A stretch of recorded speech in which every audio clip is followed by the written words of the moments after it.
But let's talk about what happened over the weekend, because, of course, as we knew were going to happen, there were a bunch of Black Lives Matter marches and demonstrations all over the country. They were happening in Glasgow, they're happening in London. They also happened in Reading. But unfortunately, on Sunday afternoon, there was then a dreadful terrorist attack. It was not originally sort of flagged up as a terrorist attack. A refugee from Libya by the name of Kyra Sadala, 25 years of age, was under the watch list of MI5 for a while, but was then sent to prison and released 16 days ago after being imprisoned for a series of violent offences, including the assault of a police officer. Supposedly he suffered from rages and mental health issues, but he was not under surveillance any longer, and he went into a park in Reading, stabbed a bunch of people, killing 3 of them, and then ran off, but was luckily caught by a police officer who rugby tackled him to the ground. Let's talk to Dr. Rakib Ehsan. Rakib, very good morning to you. Morning, Mike. How are you? Yeah, very well indeed. Very disappointed, though, to read once again the sort of MO of this guy, the MO of how he got to this country, what he did when he got here, how he felt about going back to fight in Syria, how he was watched by MI5 and then somehow not watched by MI5 and sent to prison, released, and then he murders people. Well, I think that there's a number of issues that really need to be tackled when it comes to this particular case. We have an individual here who sought refuge in the UK, and ultimately he goes on to carry out this deadly terrorist attack. And then yours, as you've touched upon, Mike, that he had a rather violent past. Yeah. And there were documented issues on the mental health front. So there are a number of risk factors here. So we have to really evaluate this particular case, what could have been prevented and what could have been done better, because quite frankly, I think the British public are fed up with these cases taking place. Well, they certainly are. And I have to say, I was reminded as soon as I read the detail of what he had done and where he had come from, of the Manchester Arena bomber, who more or less covered exactly the same ground and sort of more or less had the same inclinations and was also under surveillance for a period of time, but again slipped through. And I realised, and I'm not, I know that it's a very tough job that the security services have got, and I know that at any one time they are watching lots and lots of people. I think 40,000 was the figure I saw that his name appeared on a list of. But the point is, surely the Home Office now has to look at this, and they have to look at who has been allowed into this country, and they have to be very, very careful about making sure that this cannot continue to happen. Well, I think that it touches upon issues such as refugee policy. We have to evaluate that. I think that when we're actually looking at the intelligence services, there is the argument that can be made that they are overstretched. Is there a possibility that greater resources could be devoted to Britain's intelligence services in order to allow them to examine and also monitor potentially problematic individuals on the extremism front? No, exactly right. Because we still have the problem of illegal migration coming every single day to this country, with people crossing the channel in dinghies, which are to some extent escorted by the French Navy, brought to this country. People are not entirely confident of who those people are that are coming in.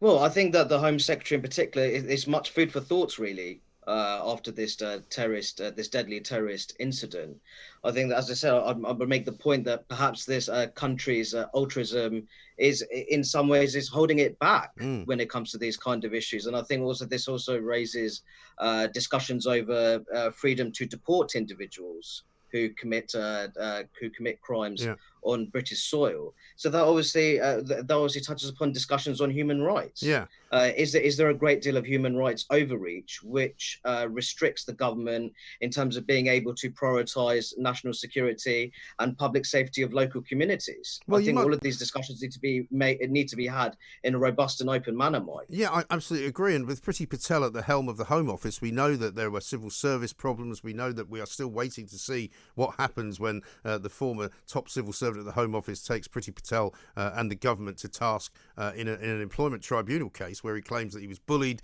where he claims that she has a bullying nature, where he claims that the Home Office was being run terribly badly. The question surely has to be asked about how well is the Home Office being run? Because even on the other side of it, if you look at, for example, today is the 200th anniversary, 72nd anniversary of Windrush Day, and it's Windrush Day 2020 it's being called. But we're told that out of all the people who are supposed to be being paid compensation, only 60 out of 1,275 applicants have actually been paid any money at all. So, I mean, what are they doing there at the Home Office? Well, my position on the Windrush scandal is very well documented. I thought it was a national scandal. It was a disgrace in terms of that situation and how the Home Office, how you could say, they performed on that front. I think returning back to this, that as I said, that the Home Secretary, there is much food for thought. I think that, to be honest, there's been a great deal of tension between the Home Secretary and the civil service on these kind of issues. And I think that whether it's refugee policy, how human rights laws operate in this country, the level to which intelligence services are adequately resourced to do their job in terms of monitoring extremist activity and problematic individuals on the extremism front. I think all of these things need to be discussed in a far more urgent and more robust way, Mike. Yes. Because the reality of the matter is, this case in particular, I think that the British public, the idea that someone will seek refuge in the UK, the reality that some security sources are now saying that he had intentions to join an Islamist group abroad while he was in the UK, the fact that he demonstrated aggressive behaviour towards police officers in the past. You have all of these factors put together, and then for him to finally commit this deadly act of terrorism, many British people will be just thinking this is just an embarrassment, and this is a tragedy which could have been prevented. Well, this is what I'm getting at, and the reason I mentioned Windrush as well is because with every assertion that we get from Priti Patel and the Home Office that we're going to be on top of it, we're going to fix it, we're going to do this, we're going to do that, we still have a problem. It doesn't seem to happen. It doesn't seem to get fixed. And what I want to know is whether there is a general kind of logjam inside of the Home Office civil service situation, or whether it's a lack of political will. I don't think it's the latter. Well, I think that more broadly, the Home Secretary's issues with the civil service are well documented. And it could be the fact that those tensions are not allowing for a policy direction which much of the British public would like to see. But there has to be, ultimately, politicians, the political will has to come into the debate. And the reality of the matter is, all too often we have had a British political class who haven't acted as robustly as they should have on these kind of issues. They might be restricted in some ways, but that's not to say. But to say that they were, they were utterly and completely restricted from making meaningful policy change on these kind of issues, particularly issues of counter-terrorism. I think, Mike, that would be shedding responsibility in that sense. So I think that, yes, I think that the civil service in some ways, they can be obstructionist in terms of facilitating meaningful policy change. But I don't think that we should ignore the fact that politicians, past and present, have not acted in the broader national interest and in terms of maximising the security of local communities when it comes to issues of counter-extremism. No, I think you're right. But however, the question has to be asked, and I don't think you can answer it because I don't think anybody can. How many more people are there out there like Carrie Sadala? Well, I think that in itself, that is why, because we can't provide a precise number as such. I think the one thing we can do is better prioritize our national resources towards helping the intelligence services to fulfill their responsibilities in a more comprehensive manner. Because there is a growing concern that perhaps they are overstretched. And I think on top of that, the fact that we're still getting to grips with the COVID-19 pandemic. Is it the case where public authorities, they were so preoccupied with that?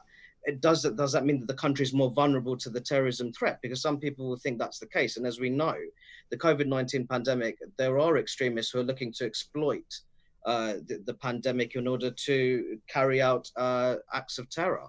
So I do think all of those things need to be discussed quite urgently.